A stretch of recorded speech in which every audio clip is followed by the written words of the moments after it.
Irmão, aleluia. Abra sua Bíblia, por favor, querido, no livro de Romanos, no capítulo 13, Romanos 13. Nós estamos numa série de mensagens, vivendo a plenitude da graça, vivendo a plenitude da graça. E hoje eu gostaria de meditar nesse tema, quitando pendências. Nós vimos na primeira ministração que viver a plenitude da graça é viver em gratidão. Gratidão ao amor de Deus, gratidão à graça de Deus. É assim que Paulo explode em gratidão e adoração diante de Deus. Depois que ele passa esses primeiros 11 capítulos do livro de Romanos, falando da graça de Deus, dessa maravilhosa graça revelada em Cristo Jesus. Então ele agradece ao Senhor e diz: ó profundidade da riqueza, do conhecimento do Senhor, da bondade, do amor de Deus. E então Paulo adora Deus, e a atitude depois dessa primeira adoração é entregar a sua vida ao sacrifício vivo, santo e agradável a Deus, que é o capítulo 12. Então do capítulo 12 em diante é como eu vou viver diante dessa graça, como eu vou viver plenamente a graça que me foi dada em Cristo Jesus. Então essa gratidão que se expressa nessa adoração de entregar a minha vida inteira, não apenas uma parte da minha existência, mas toda a minha vida em louvor, em serviço, em adoração a esse Deus, como um sacrifício vivo diante do Senhor. A vida de cada cristão verdadeiro é um sacrifício contínuo a Deus. Não entregamos apenas algo para Deus, nos entregamos para Deus completamente, sem reserva, sem limite algum, toda a nossa vida no altar de Deus. Então a vida cristã é isso, não é simplesmente trazer algo para Deus, mas é acima de tudo e antes de tudo entregar-se completamente ao seu Senhor, de todo o coração. E então vimos na semana passada que a outra atitude que devemos ter é amar sinceramente os irmãos. Que texto maravilhoso nós vimos no capítulo 12, amar de verdade, amar sem fingimento, amar sinceramente os nossos irmãos, ok? Ele trouxe tantos exemplos de como devemos fazer isso, né? Amar com cordialidade, sermos fervorosos de espírito, servindo ao Senhor e alegrando-nos na esperança, pacientes na tribulação, perseverantes na oração, procurando dar honra aos nossos irmãos, chorando com os que choram, alegrando-se com aqueles que se alegram, né? Nós nunca devemos amaldiçoar e jamais procurar vingança. Não fomos chamados a amaldiçoar ninguém, não fomos chamados a xingar e amaldiçoar nada nem ninguém, tampouco procurar vingança, nunca procurar vingança. Pelo contrário, nós devemos amar o nosso próximo. E aí então, Paulo, no mesmo texto, ele vai falar dessa questão da vida social do cristão em relação às autoridades. Ele entra no capítulo 13, né? As autoridades, também a questão de pagar tributos, impostos, como é que o cristão lidar com isso, né? E aí Paulo então vai explicar como isso acontece. E então Paulo pega o gancho disso no versículo 8, capítulo 13, versículo 8.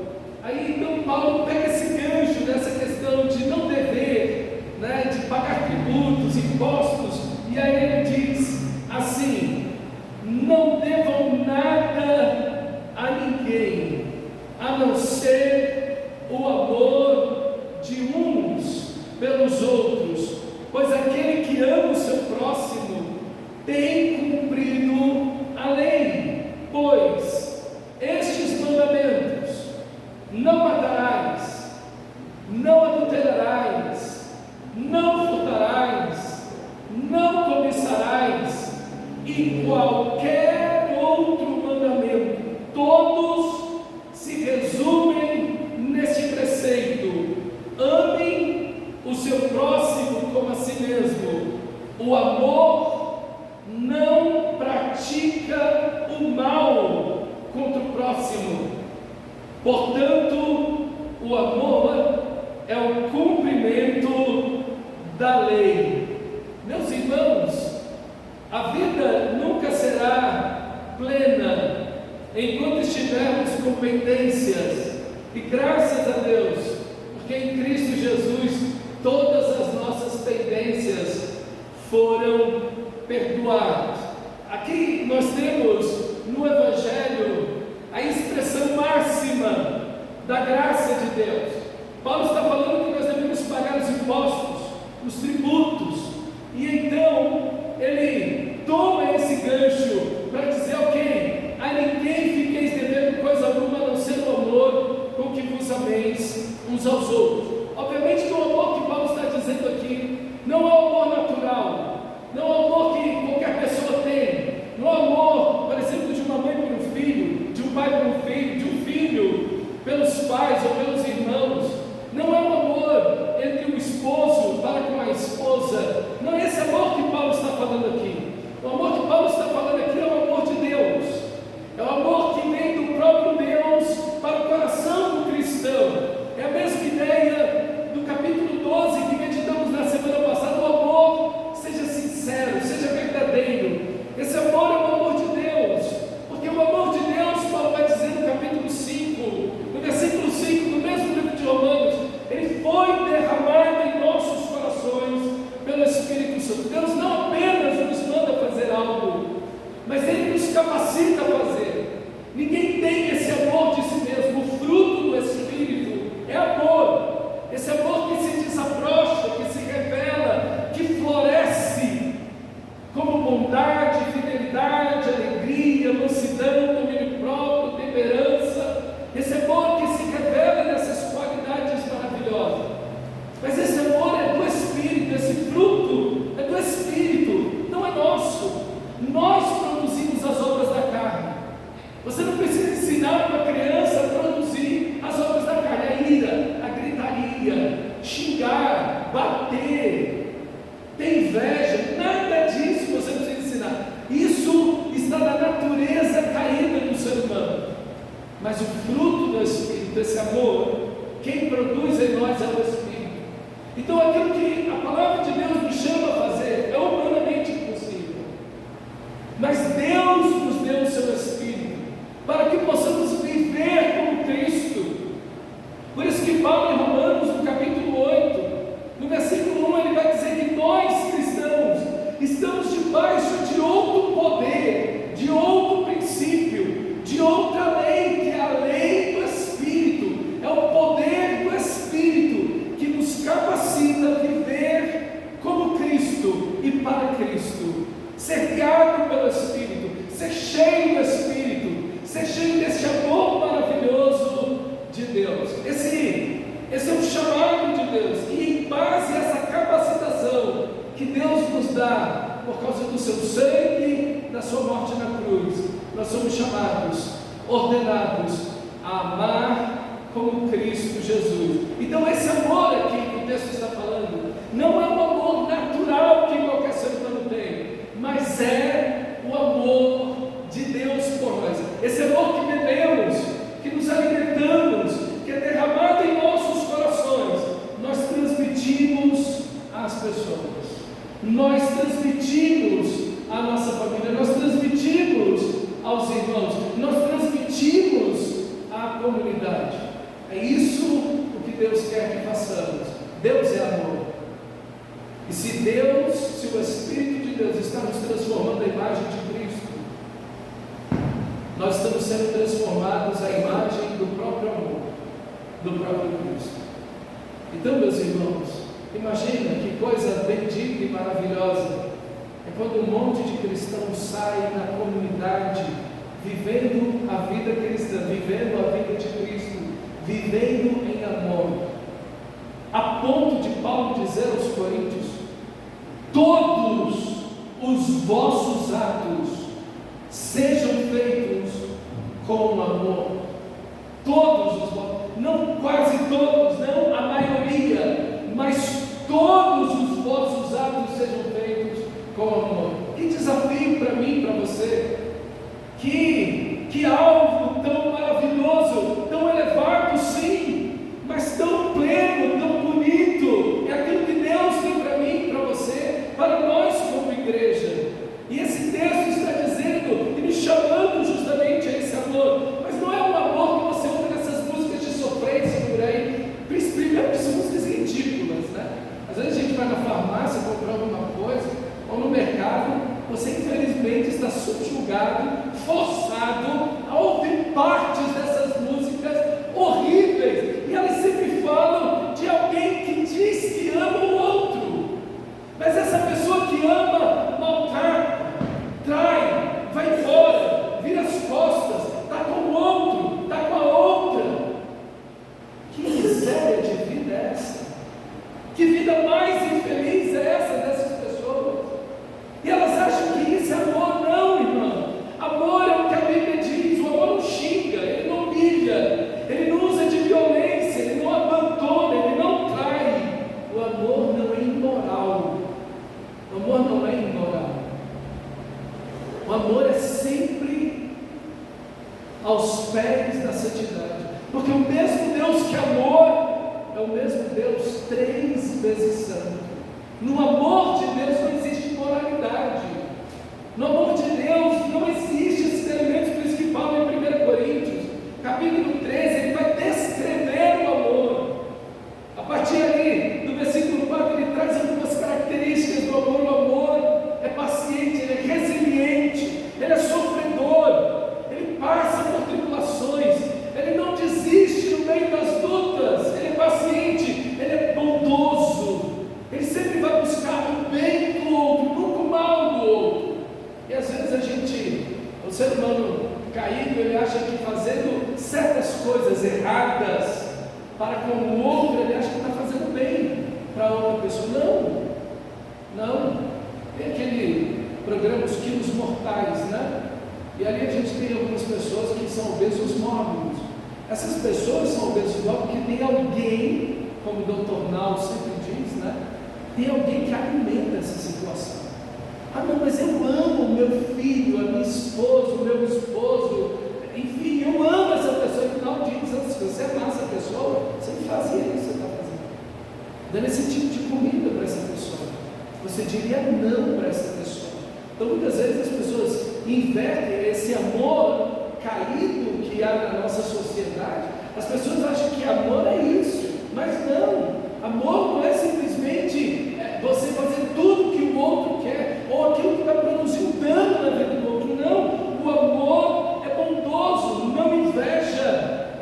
Ele está feliz com a pessoa, com o sucesso daquela pessoa. Ele é empático com a queda daquela pessoa. A quem é amada não se vangloria, isso é, ele não oprime o outro, ele não é orgulhoso, ele não quer o domínio, o controle sobre a outra pessoa. O amor não maltrata, o amor não é violento, o amor ele não bate, ele não espanca, ele não humilha as pessoas. Ah não, fulano de tal ama tanto a sua esposa, mas ele bate na esposa. Isso não é amor. Isso não é amor. Domínio, controle, isso tudo isso não tem nada a ver com amor, gente. Nada a ver com amor. O amor que o texto está nos mostrando é o amor de Deus. Não procura seus interesses. O amor não faz de si mesmo o alvo de tudo. O amor coloca o outro em primeiro lugar. O amor não se busca a si mesmo. Ele busca o outro. Ele busca o interesse do outro, não o seu próprio interesse. Não se ira facilmente. Não guarda rancor. O amor não se alegra com a justiça, mas se alegra com a verdade. O amor nunca desiste, nunca perde a fé, sempre tem esperança e sempre se mantém firme. Lindo o texto sagrado sobre o amor. É esse amor que o texto está nos chamando a amar, a viver, porque é esse amor que nós encontramos em Cristo Jesus. É esse amor, e exatamente esse amor que nós recebemos de Cristo. E se Cristo nos amou assim, e Ele pagou as nossas dívidas, não devam nada a ninguém, é a ordem de Romanos 13:8.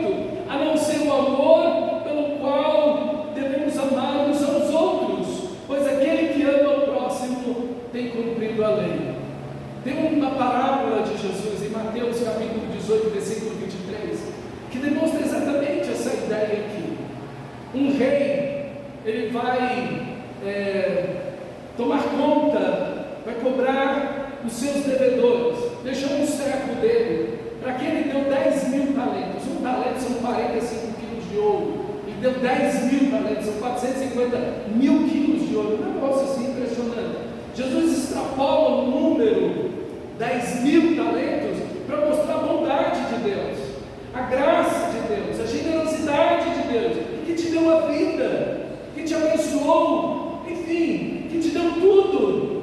Esse Deus gracioso e maravilhoso. Mas esse Deus, quando cobra a conta, então o seu credor vê que não pode pagar, então o rei diz: vendam ele, sua esposa, seus filhos e tudo que ele tem para pagar a dívida. Nem venderam tudo, meu irmão. Países inteiros tinham às vezes poucos talentos em impostos. Você imagina 10 mil talentos, é um número estratosférico, né? Um negócio que passa de qualquer limite. E ele então se ajoelha diante do rei, implora diante do rei: tem paciência comigo, eu vou te pagar tudo. O rei, vendo que ele não podia pagar, perdoa a dívida dele. Ele sai dali perdoado. 10 mil talentos perdoados. Ele sai dali e encontra, logo em seguida, um servo dele que lhe devia 3 meses de salário. 3 meses de salário. Hoje é uns 4 mil reais mais ou menos. E ele pegou o cara pelo pescoço, sacudindo: paga o que você me deve. Ele disse: tem paciência comigo e eu te pagarei. E ele disse: não. E botou o cara na prisão por causa disso. Botou ele na prisão. O rei soube da notícia, soube desse evento e mandou chamar esse servo. E disse: eu não te perdoei aquela dívida enorme, você não podia pagar. E agora esse teu servo, eu te devo 3 meses, porque você não perdoou ele. Agora você vai para a prisão e você não vai sair de lá até pagar o último salário. A ninguém fiqueis devendo coisa alguma a não ser o amor. Cristo te perdoou. Cristo, Deus em Cristo, perdoou todos os seus pecados. O texto sagrado de Romanos, capítulo 8, versículo 1, diz: nenhuma condenação existe para aqueles que estão em Cristo.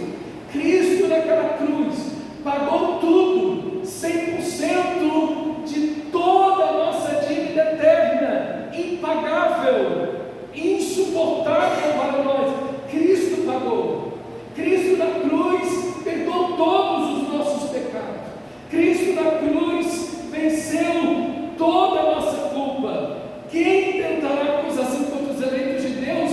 Pergunta Paulo em Romanos 8,33. É Deus quem justifica. Veja, o Evangelho, ele nos perdoa completamente. Não há nenhuma dívida que ficou para trás. Tudo foi quitado, foi zerado tudo, e não apenas zerado, mas toda a vida de santidade, justiça, perfeição e obediência de Cristo foram depositados na sua conta diante de Deus. Você não apenas foi perdoado, você foi enriquecido eternamente pela vida de Cristo Jesus, o nosso Senhor. Não apenas as dívidas todas do seu passado, da sua vida, dos seus pecados foram pagados. Pelo contrário, não apenas isso, mas há um tesouro inesgotável da justiça de Cristo, da obediência de Cristo, do amor de Cristo, da perfeição de Cristo, depositado na sua conta eternamente. Por isso que quando Deus olha para você, Ele te vê plenamente justo em Cristo Jesus. Por isso o texto sagrado vai dizer em Romanos 5,1: justificados, pois, mediante a fé, temos paz com Deus. Você foi justificado, você foi inocentado. O juiz olhou para você, bateu o martelo e disse: você é inocente. Não há nenhum crime, não há nenhuma culpa, não há nenhuma dívida, absolutamente nada. Nada consta contra você diante de mim. Por quê?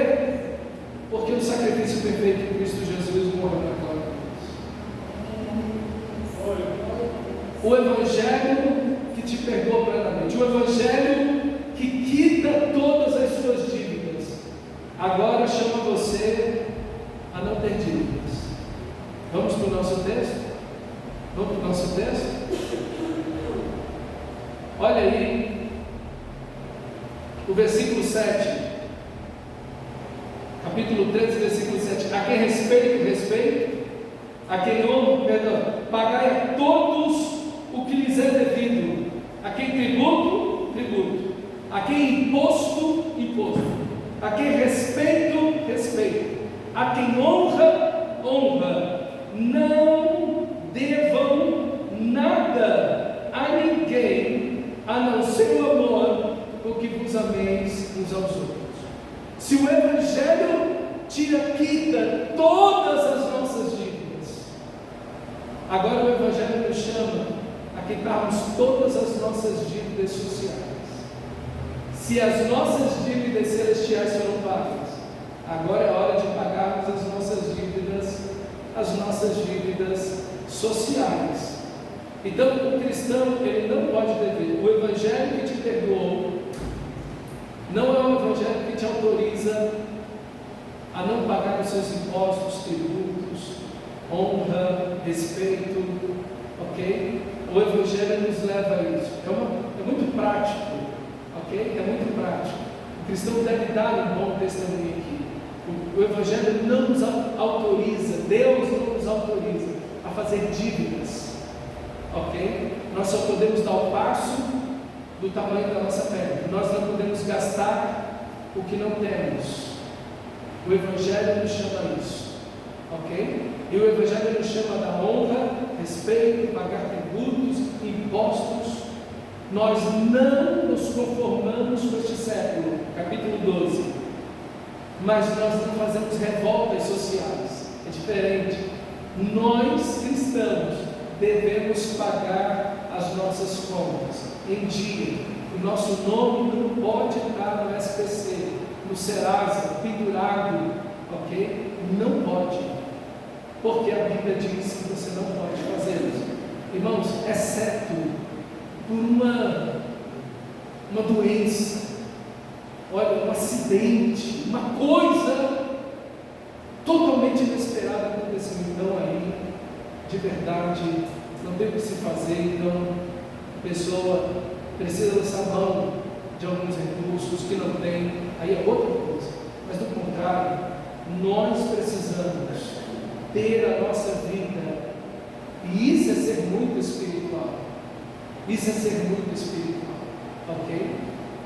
Ter a nossa vida bem arranjada e consertada financeiramente. Mas o texto nos diz uma dívida que você não pode pagar. Olha aí o nosso texto. Não devam nada a ninguém, a não ser o amor uns pelos outros. Existe uma dívida que é eterna, existe uma dívida que é impagável, existe uma dívida que nós não temos como pagar. É a dívida do amor diário que nós temos para com os outros. É isso que Paulo está nos mostrando aqui. E esse amor, meus irmãos, essa dívida que nós temos, é uma dívida que revela a graça de Deus. Se Deus nos amou e nos presenteou de forma tão maravilhosa, com 10.000 talentos, o mesmo Deus que nos amou, a Bíblia vai dizer em Lamentações capítulo 3, versículo 23, que esse amor de Deus é novo a cada manhã para conosco. As misericórdias de Deus são novas a cada manhã, e assim também nós devemos renovar o nosso amor a cada manhã para com o nosso Deus. Olha, eu já te amei o suficiente. Não tem isso no Evangelho, não. Por quê? Porque no Evangelho o amor é uma dívida eterna. Deus te ama todo dia, e toda manhã o amor dele se renova para com você. Assim também o nosso amor deve se renovar pelo nosso próximo, pela nossa família, pelas pessoas com quem estamos lidando no dia a dia. Esse amor precisa se renovar, porque o amor de Deus se renova. Porque devemos amar o próximo, porque o Pai te amou, e tem te amado, e te amou desde a eternidade, e vai te amar por toda a eternidade. Por isso você também deve amar o seu próximo, porque Jesus se sacrificou por nós, porque Ele entregou a sua vida naquela cruz. Também devemos amar o próximo, também devemos amar as pessoas, porque o Espírito Santo nos capacita a amar. Por isso devemos amar o próximo. Se as misericórdias de Deus se renovam, se o amor de Deus se renova, nós também devemos ter um amor que se renova pelo nosso próximo. E como você vai fazer isso? Como você vai fazer isso? A não ser bebendo da fonte do amor. Às vezes você se sente esgotado nessa questão do amor. Você se sente esgotado na paciência, na misericórdia, em renovar o seu amor para com as pessoas. Então beba da fonte. Deus é amor. Beber desse amor de Deus, alimentar-se desse amor de Deus, viver em obediência a Deus, e é de fato estar vivendo em amor para com Deus. Assim bebemos e nutrimos o nosso coração desse amor. Pastor, eu já não aguento mais, os meus limites se colocaram em relação a essas pessoas. Meus irmãos, Deus não nos chamou a odiar ninguém. Deus não nos chamou a amaldiçoar ninguém. Deus não nos chamou a nos vingar de ninguém. A máxima cristã é que nós devemos amar os nossos inimigos. Essa é a máxima cristã. Jesus vai dizer no Sermão da Montanha, falando justamente dessa lista que Paulo vai demonstrar aqui para nós, os mandamentos, ok? Se queremos cumprir os mandamentos, esse mesmo Deus que nos salva da lei, de uma autojustificação, é o mesmo Deus que nos entrega para a lei de novo. Cristo cumpriu a lei no nosso lugar, mas Cristo nos devolve para a lei, não para tentar buscar a salvação pela lei, mas para que possamos viver segundo os princípios da vontade de Deus que estão na lei. E nos 10 mandamentos que Paulo cita nesse texto, não matarás, não adulterarás, enfim, ele vai dizer que a suma de tudo, a essência de tudo. E Paulo concorda plenamente, como sempre, com o nosso Senhor Jesus: amarás o seu teu Deus de todo o teu coração e amarás o teu próximo como a ti mesmo. Essa é a essência de todos os mandamentos: o amor a Deus e o amor ao próximo. Por isso que Paulo vai nos chamar aqui a amar essa dívida de amor uns para com os outros, essa dívida que ela se renova a cada manhã, assim como se renova o amor de Deus por nós a cada manhã. Não fomos chamados a odiar ninguém, mas a amar o próximo como a nós mesmos. Aí está a lei, o cumprimento de toda a lei. Essa é uma dívida eterna, sim, mas sejamos imitadores de Deus como filhos amados, e andai em amor, assim como Deus em Cristo nos amou e se entregou a si mesmo por nós, como oferta e sacrifício a Deus em aroma suave, diz Paulo em Efésios, no capítulo 5. Que nós possamos entregar a nossa vida a Deus e nos entregar em imitação a Deus, andando em amor. E aqui está o diferencial, porque, irmãos, a ideia do nosso texto não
aqui sentiram ira essa semana contra alguém?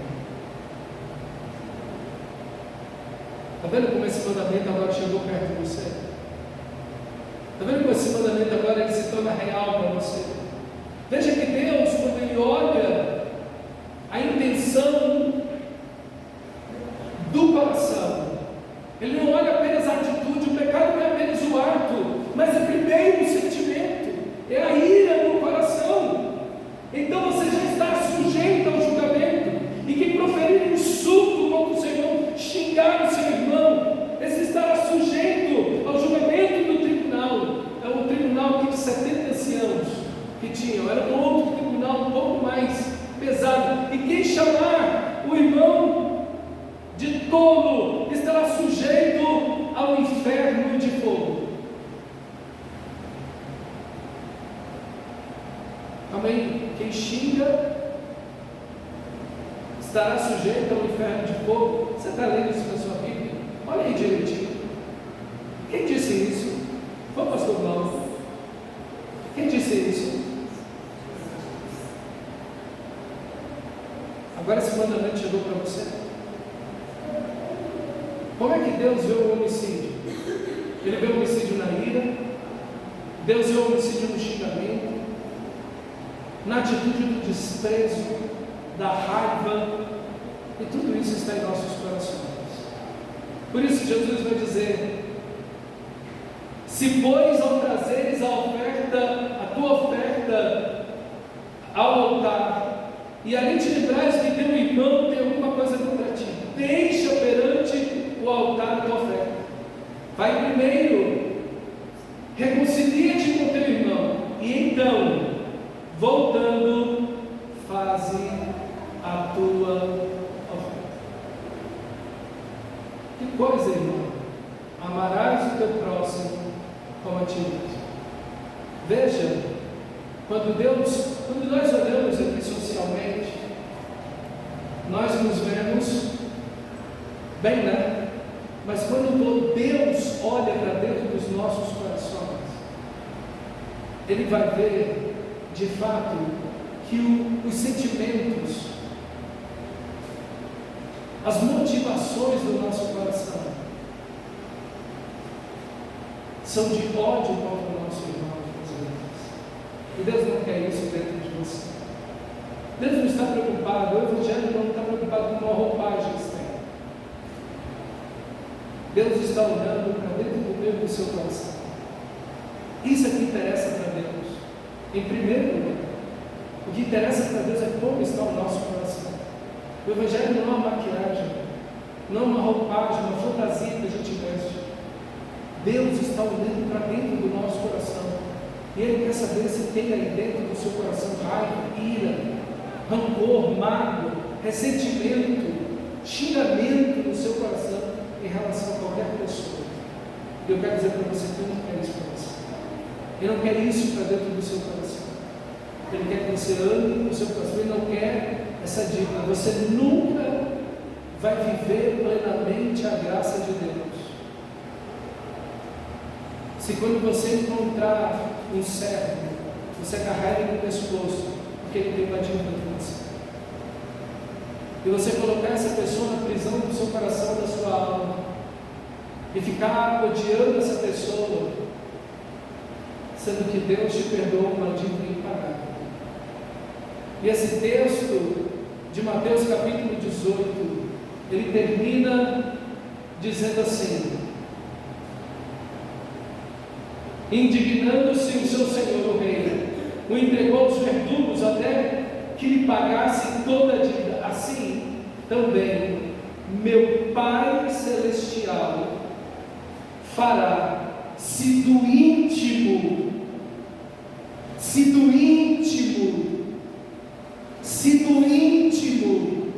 não perdoardes cada um ao seu irmão.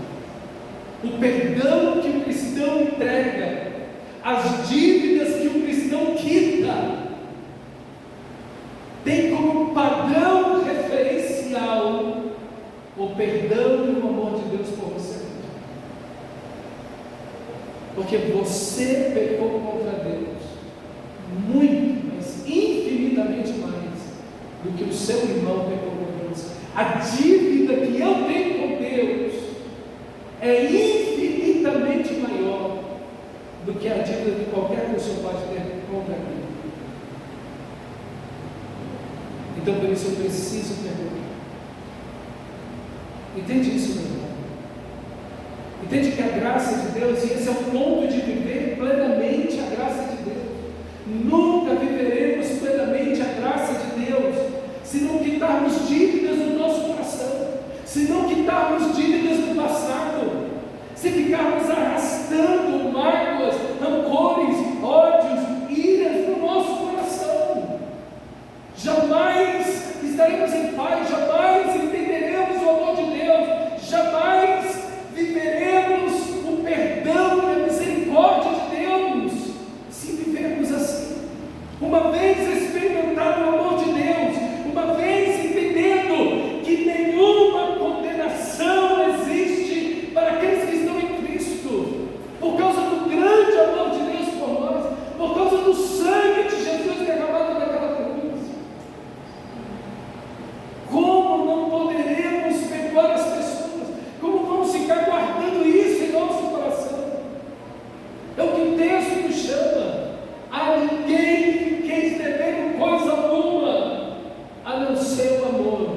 O amor é uma dívida eterna que temos para com as pessoas. Porque Deus nos ama. Porque Deus nos ama. Porque o seu amor se renova. Porque o Espírito de Deus nos capacita. Porque Deus seguirá nos amando eternamente. Porque Deus ama essa pessoa com quem você tem pendências. Por isso que o texto nos chama a amar e a resolver essas dívidas em nossa vida. Por isso que a intenção do Evangelho não é olhar o exterior, mas é olhar o coração. Se do íntimo, disse Jesus. É interessante que ele coloca o Pai. Assim também meu Pai fará com quem não perdoar do íntimo ao seu irmão. Veja que ele não fala que o Pai é um verdugo, que o Pai é um carrasco. Não. É o Pai celestial. Em relação a esse Pai, que eu vou amar e perdoar o meu irmão, que eu vou viver em relação ao meu irmão.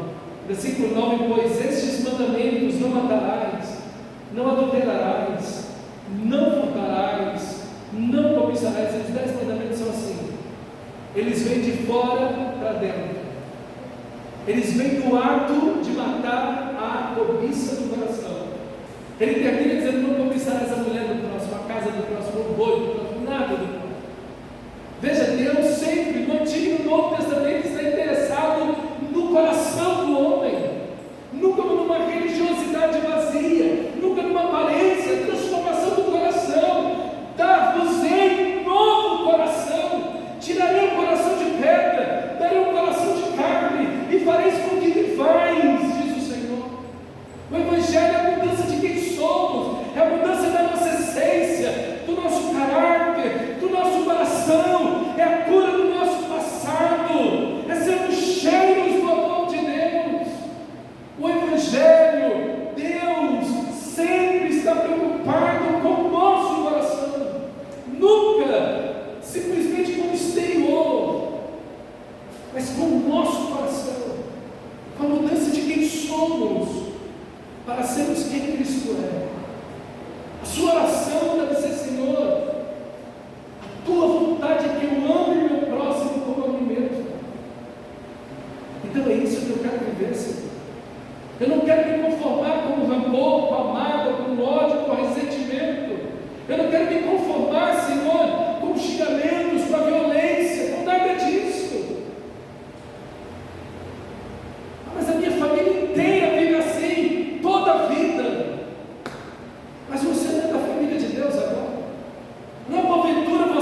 Ninguém precisa ser salvo para isso. A salvação produz algo muito mais. A salvação nos leva muito mais além. A medida do amor, o padrão do amor cristão é o próprio amor de Deus, que ama aquele que não merece ser amado, que perdoa, que dá outra face, que não desiste, que não vai embora, que não aceita a imoralidade, que não aceita a injustiça. O amor de Deus que diz não, o limite é aqui, daqui você não passa, do limite da justiça, da santidade, porque o verdadeiro amor nunca vai cair na imoralidade. Meus irmãos, às vezes a nossa cabeça está tão confusa, com tanta coisa, com tantos conceitos errados sobre amor, que a cultura tem depositado na nossa mente, e a gente tem uma visão errada de Deus, a gente tem uma visão errada do amor de Deus, a gente tem uma visão errada do Evangelho, que a nossa cabeça está contaminada o dia todo. Músicas, séries, filmes, conversas, conselhos, ideias, que estão por aí, e às vezes você ouve essas besteiras tanto nas igrejas, pastores que falam as besteiras, que você fala, meu Deus, esse cara nunca leu a Bíblia, e de fato, mais de 50% dos pastores nunca leu a Bíblia. Então, fica complicado ver certas coisas. Meus irmãos, pautemos-nos na palavra de Deus, que você possa orar e dizer: Deus, eu quero amar como a tua palavra diz que eu devo amar, porque esse é o teu chamado para mim. Irmão, eu quero dizer que essa é a parte da missão mais poderosa que podemos fazer, é que as pessoas olhem para nós e vejam que nos amamos. Vocês serão conhecidos que são meus discípulos, disse Jesus, se vos amardes uns aos outros. É assim que a igreja é conhecida como uma verdadeira igreja. É quando nos amamos uns aos outros, é quando nos honramos uns aos outros, respeitamos uns aos outros. Irmãos, para com isso. Quantas vezes na minha vida evangélica, cristã, eu vejo pessoas dizendo: nessa igreja não tem amor, naquela igreja não tem amor, que falta o amor. Geralmente essas pessoas são as que menos amam a igreja, são as que menos fazem a igreja, elas são apenas espectadores, querendo criticar e apontar coisas. Não, irmãos, nós não fomos chamados a isso, nós somos chamados a amar as pessoas, a ir até as pessoas, a honrar as pessoas, a abençoar as pessoas, amar as pessoas que estão ao nosso lado, na família de Deus, as pessoas da nossa comunidade. Aqui está a missão da igreja, foi o que Cristo fez, é o que nós devemos fazer. Eu quero dizer para você que é o que o mundo carece. O mundo é carente de verdadeiro amor. Esse amor, a igreja bebe de Deus, se alimenta de Deus, e deve entregar isso para dentro de casa, no trabalho, na escola, na comunidade. As pessoas estão ao nosso lado, se sentem amadas, queridas, respeitadas, valorizadas. É isso que a Bíblia nos chama. É isso que nós somos chamados a viver. Eu espero que cada um de nós esteja fazendo isso, e não faremos de forma perfeita, mas isso não quer dizer que vamos nos acomodar. Não, pastor, Deus sabe que eu não consigo fazer isso de forma perfeita. Não, e ninguém consegue. Mas isso não deve ser uma cama da indolência, na qual vamos deitar e dizer: não, eu não consigo amar como Cristo, então eu não amar ninguém. Não, é crescer no amor, é avançar no amor, é tentar ir mais além, é imitar a Cristo, é ser imitador de Deus como filho amado, é crescer no amor, é avançar no amor. É isso que fomos chamados, meus irmãos. Essa é a missão de Deus para nós, é que nos amemos. E quando nos amamos, o mundo vai reconhecer que somos filhos de Deus, que somos igreja de Cristo. E aí então, O mundo vai experimentar o amor. Experimentar o amor. Como as pessoas podem experimentar o amor de Deus? Através da sua vida, quando você ama as pessoas. Começando dentro de casa. E esse amor se extrapolando para todos os lados, para as pessoas que estão perto de você. As pessoas vão experimentar o amor de Cristo através de nós, porque bebemos desse amor. E somos o canal desse amor de Deus para o mundo. Como Cristo. Como as pessoas daquela época estavam sentindo o amor de Deus por ela. Através de Cristo. Cristo que abraça as crianças, que respeita as mulheres, que acolhe o pobre, que toca no ferido, que perdoa o pecador.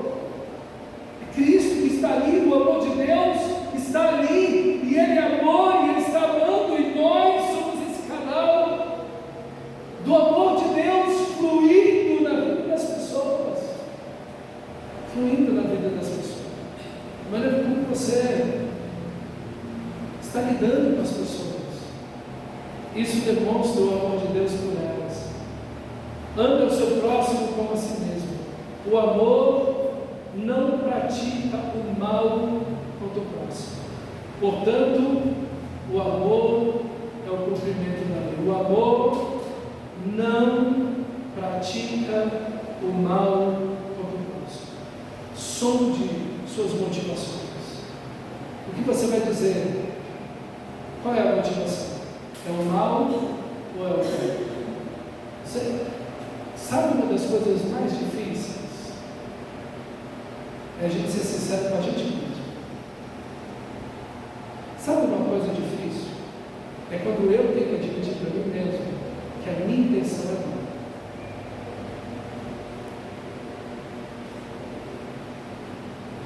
Não, cara, de verdade, falando comigo mesmo, a minha intenção aqui não é boa. Não. É difícil você admitir isso para você mesmo. Não, de verdade eu queria ofender, de verdade eu queria humilhar, de verdade eu queria provocar, de verdade eu queria. Eu tenho que me arrepender disso, porque o amor não pratica o mal contra o próximo. Tem alguém na sua casa, no seu trabalho, na sua vizinhança, contra quem esse tipo de atitude está no seu coração? É hora de você se arrepender diante de Deus, porque Deus sabe a intenção do meu no seu coração. Nós podemos mentir para nós mesmos, podemos mentir para as pessoas, mas Deus sabe a real motivação do nosso coração. O Evangelho, digo novamente, não é uma roupagem, mas é a mudança do nosso coração. Corações que de fato amam, vivem em amor, andam em amor, como Cristo nos amou. E assim como Cristo nos amou, se entregou ao Pai, como sacrifício, oferta de adoração, assim também a nossa vida. Um sacrifício vivo, santo e agradável a Deus, de perfume suave ao nosso pão Deus. Vamos orar ao Senhor. Feche seus olhos, meu irmão, e olha a Deus. E se você tem que admitir algo com o Senhor,